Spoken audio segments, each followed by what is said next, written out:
École Wise Leadership avec l'apôtre Joseph. Donc, il continue, dit, mais je cours. Alléluia, j'aime tellement ce mot. Hey, on continue à courir, mais je cours, je ne m'arrête pas. Est-ce que je vous ai dit, ne restez pas à la maison, allez dans vos églises. Quand ça ne va pas, même va rire au moins avec tes frères à l'église. Hein? Décharge-toi. Donc, on doit faire des choses sans problème. Hein?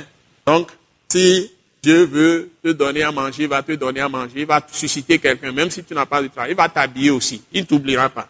Donc, il dit, mais je cours, donc il faut toujours courir pour tâcher de le saisir, puisque moi aussi, j'ai été saisi par Jésus-Christ. Donc, Dieu veut saisir, Paul plutôt dit, il veut saisir Dieu, il veut saisir Christ, il veut saisir tout ce que Dieu veut faire avec lui, il veut le faire, parce qu'il a été saisi par Jésus-Christ. Et puis, verset 13 dit, frère, je ne pense pas l'avoir saisi, mais je fais une chose. Voyez, tout ce qu'on peut espérer faire. Oubliant, c'est ce que je viens de vous dire, ce qui est en arrière et me portant vers ce qui est en avant. Voilà, verset 14. Je cours vers le but, sans jamais m'arrêter, pour remporter le prix de la vocation céleste de Dieu en Jésus-Christ.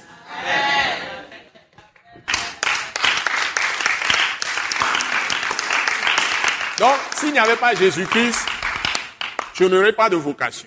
Vous êtes d'accord avec moi? S'il n'y avait pas Jésus-Christ, je n'aurais pas de vocation. Maintenant, prenez votre Bible dans Romains 8, à partir du verset 28. Vous allez voir. Hein?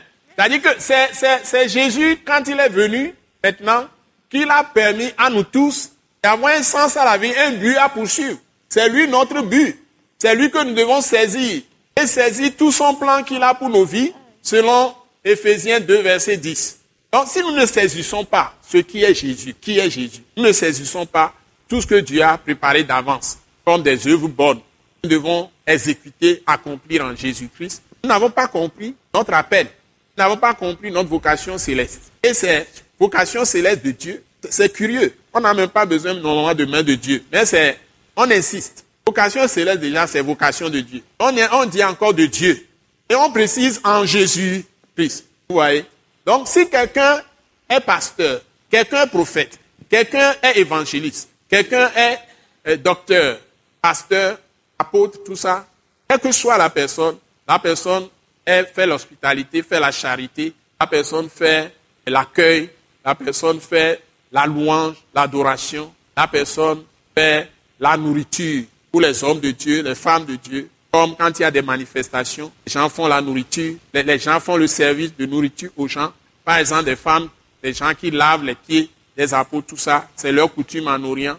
Ils lavaient les pieds des apôtres. Par exemple, quand je suis venu, on peut laver mes pieds avant que je ne vienne dans le temple. Donc, il y a des gens qui font ça.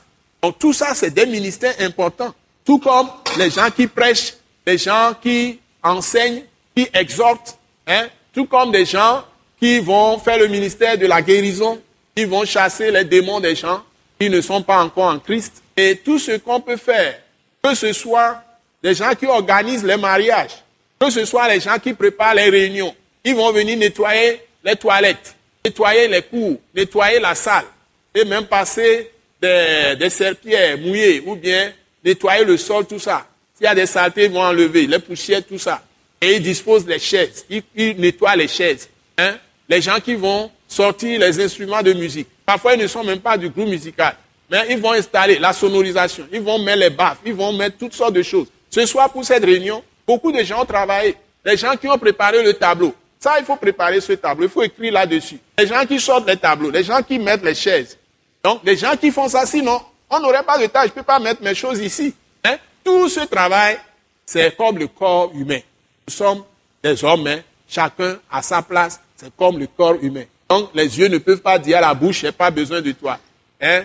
Les oreilles ne peuvent pas dire au nez, je n'ai pas besoin de toi. Hein? Ou les pieds disent au bras, je n'ai pas besoin de toi. Ou dire aux yeux, je n'ai pas besoin de toi. Si les yeux ne sont pas là, les pieds ne peuvent pas bouger comme il faut. Donc, il y a toutes sortes de tâches à l'église. Et toutes ces tâches sont importantes. Même les serruriers, les gens qui prennent soin d'ouvrir la salle, d'ouvrir le temple, qui peuvent fermer le temple. Quand on est parti, tout le monde doit sortir. Ils attendent ils vont partir tard à la maison. D'autres vont être en train de travailler quelque part dans le temple. Ils sont obligés de les attendre. Il y a des gens qui assurent la sécurité là-bas. Si ils ne sont pas là, il y a des méchants qui vont venir toucher à nos motos, à nos voitures, tout ça. Bon, etc. Chacun qui fait quelque chose dans la maison de Dieu, c'est Christ qui est en train de travailler à travers nous.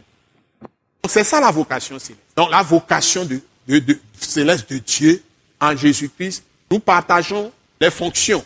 Et c'est le même esprit qui agit à travers nous. Parce que si nous sommes là, dans une église ou à une rencontre comme ça, c'est qu'il y a quelque chose qui nous a unis. Chacun sait qu'aujourd'hui, il y a école Wise Leadership. Nous avons quitté nos maisons. Et quand nous venons ici, nous sympathisons. Nous sommes des frères, de vrais frères. C'est même plus fort. Être frère en Christ et sœur en Christ, c'est même plus fort que même père, même mère, seulement par le sang. Qui croit à ça? Moi, je crois à ça. Moi, je crois à ça. C'est tellement fort. Que Dieu vous bénisse.